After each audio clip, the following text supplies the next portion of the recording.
న్యూస్కి స్వాగతం. ఇవి పోస్టులు అలా అవినీతి. నాగర్ కర్నూల్ మెడికల్ కాలేజీలో barber, book keeper, carpenter, lab attendant, plumber, electrician లాంటి 15 రకాలకు చెందిన 103 పోస్టులు ఉన్నాయి.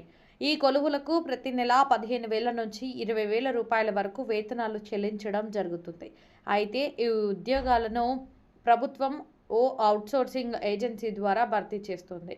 నిబంధనల ప్రకారం ప్రధాన పత్రికలు నోటిఫికేషన్ ఇచ్చి కలెక్టర్ లేదా ఇతర జిల్లా ఉన్నతాధికారుల పర్యవేక్షణలో నియామకాలు చేపట్టాల్సి ఉంటుంది.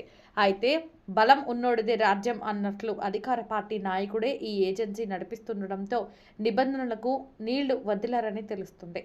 అధికార పార్టీ నేతలు చెప్పిన వారికి కొన్ని ఉద్యోగాలు ఇస్తూ మిగిలిన ఉద్యోగాలను అంగట్లో పెట్టారన్న అనుమానాలు కలుగుతున్నాయి.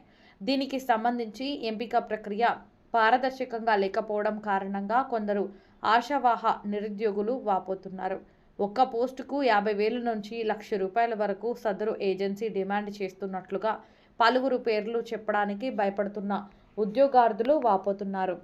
ఇంత ఇచ్చుకోలేని కొందరు బేరసారాలు ఆడటం, తమకు తెలిసిన నాయకుల ద్వారా తెప్పించుకునే ప్రయత్నాల్లో ఉన్నారు.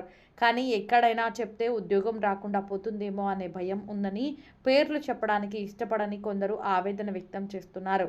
స్పందించిన జిల్లా కలెక్టర్ అవుట్సోర్సింగ్ ఏజెన్సీ నిర్వహణపై విచారణ చేపట్టాలని సంబంధిత అధికారులను ఆదేశాలు జారీ చేసిన కలెక్టర్ అదేవిధంగా అవుట్సోర్సింగ్ ఉద్యోగుల పేరుతో డబ్బులు అడిగితే వెంటనే అధికారులకు సమాచారం ఇవ్వాలని జిల్లా కలెక్టర్ తెలిపారు.